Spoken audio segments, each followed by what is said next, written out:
जय हिंद बच्चों, स्वागत है अपने इस यूट्यूब चैनल में। बच्चों, आज के इस वीडियो में एक बार फिर से हम कक्षा 12 के विद्यार्थियों के लिए भूगोल के महत्वपूर्ण अतिलघुत्तरीय प्रश्न लेकर आए जो परीक्षा दृष्टि से वेरी इंपॉर्टेंट रहेगा। बच्चों, ये जो है एनसीईआरटी रहेगा और सभी बोर्ड के स्टूडेंट्स के लिए मोस्ट इंपॉर्टेंट रहेगा और यूपी बोर्ड के लिए, यानी सभी बोर्ड की जहाँ भी एनसीईआरटी चलती है वहाँ यही लगेगा। चलिए बच्चों, देर न करते हुए आइए देखते हैं मोस्ट इंपॉर्टेंट क्वेश्चन। पहला क्वेश्चन है, आपके सामने दिया गया है कि भारत के किन्हीं दो मुख्य भाषाओं के नाम लिखिए। भारत की किन्हीं दो मुख्य भाषाओं के नाम लिखिए। तो बच्चों पहला है हिंदी और दूसरा है बांग्ला। ठीक है भैया। अगला क्वेश्चन देखेंगे हम लोग, भारत के कुछ राज्यों में अन्य राज्यों की अपेक्षा श्रम सहभागिता ऊंची क्यों है? भारत के कुछ राज्यों में अन्य राज्यों की अपेक्षा श्रम सहभागिता ऊंची क्यों है? श्रम बच्चों जो श्रमिक होते हैं, जो मेहनत करते हैं, उसे श्रम कर। ठीक है।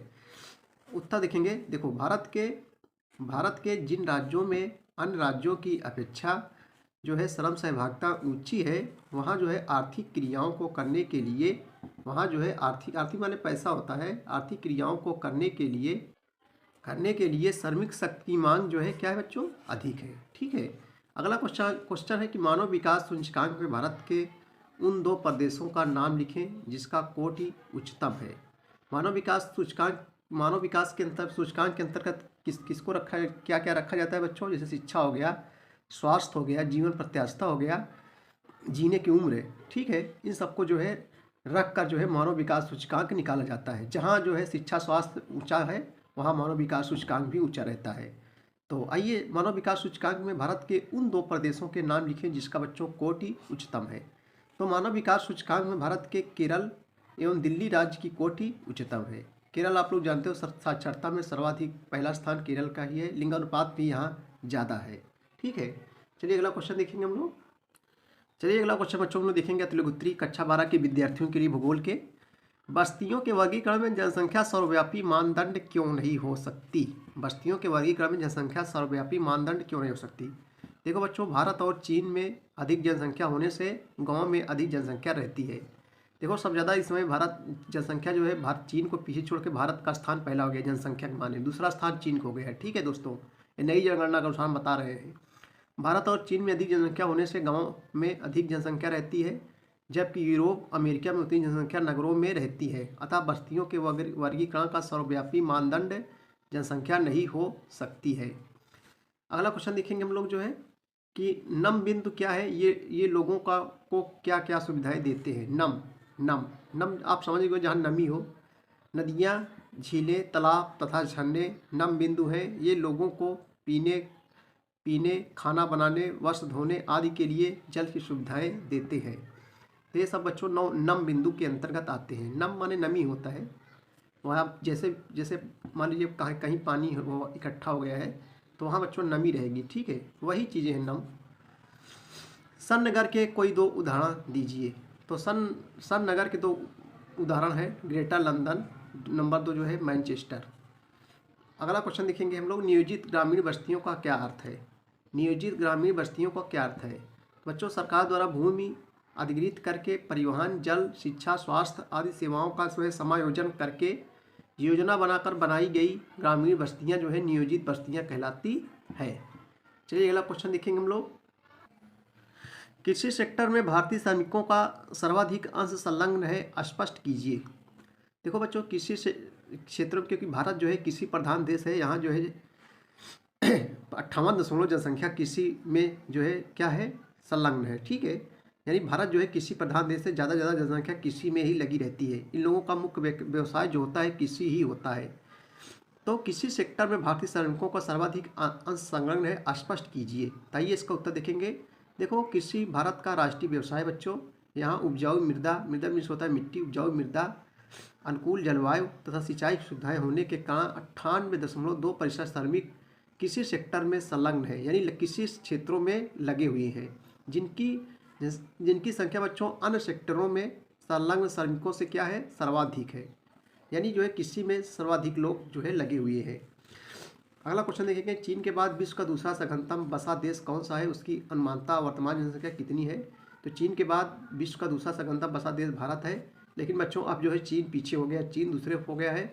भारत का स्थान जनसंख्या के माने में अभी बताया कि पहला हो गया है। जिसकी वर्तमान अनुमानता जनसंख्या अब 142 यानी 136 करोड़ से ज़्यादा हो गई है। ठीक है, जनसंख्या घनत्व से आपका क्या आशा है? 2011 की जनगणना के अनुसार भारत का जनसंख्या घनत्व कितना है? तो प्रति इकाई क्षेत्र में निवास करने वालों की संख्या को जनसंख्या घनत्व कहते हैं। 2011 की जनगणना के अनुसार भारत का जो है जनघनत्व जो है 382 व्यक्ति प्रति वर्ग किलोमीटर है।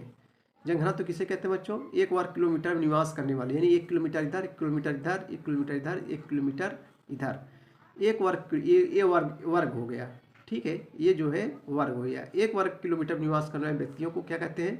जनघनत्व नाम से जाना जाता है। ठीक है, अगला क्वेश्चन है कि मेघालय में विवाह कानून अलग क्यों है? मेघालय में विवाह कानून अलग क्यों है बच्चों? तो मेघालय में विवाह के बाद पुत्री का पिता के घर रहने का विधान होने के कारण जो है यहाँ विवाह कानून सबसे अलग है।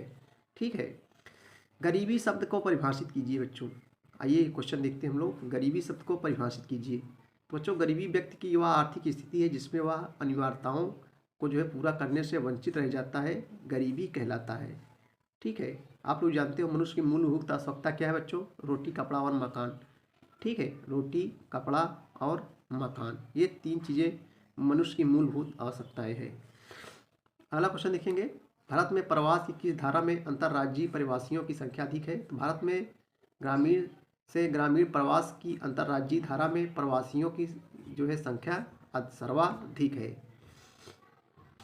अगला क्वेश्चन है कि मानव विकास का अर्थ स्पष्ट कीजिए। तभी अभी ने मानव विकास के बारे में बच्चों चर्चाएं कर दिया कि शिक्षा, स्वास्थ्य, ये सब मानव विकास में आता है। यहाँ शिक्षा स्वास्थ्य जहाँ बढ़िया है वहाँ मानव विकास सूचकांक भी अच्छा होता है उस राज्य में या प्रदेश में या जिले में।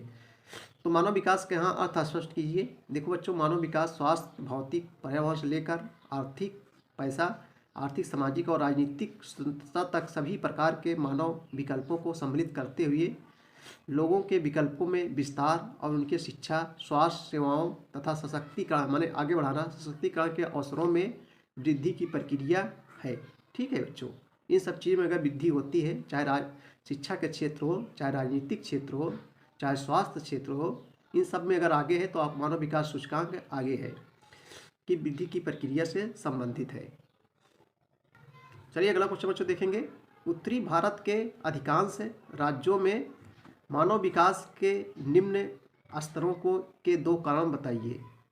क्या बच्चों? फिर से देखिए, उत्तरी भारत के अधिकांश राज्यों में मानव विकास के निम्न स्तरों के 2 कारण बताइए। उत्तरी भारत बोले तो मान लीजिए ये इंडिया है बच्चों, ऐसे नक्शा बता दे रहे हैं। उत्तरी भारत बोले, देखो ऊपर के भाग को उत्तर बोलते हैं, नीचे के भाग को जो है दक्षिण बोला जाता है, और जो बायां हाथ होता है वो पश्चिम होता है, और दाहिने हाथ को जो है पूरब बोला जाता है। ठीक है, नक्शा ऐसे देखा जाता है। उत्तर के जो ऊपर का भाग होता है उसे उत्तर बोलते हैं।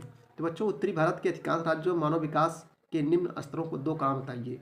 आइए इसका उत्तर देखेंगे। देखो, उत्तरी भारत के अधिकांश राज्यों के मानव विकास के 2 कारण निम्नलिखित है। नंबर 1, उत्तरी भारत में आर्थिक पिछड़ापन और निर्धनता यानी गरीबी, निर्धनता के कारण जो है मानव विकास का जो स्तर है बच्चों वो नीचा रहा है।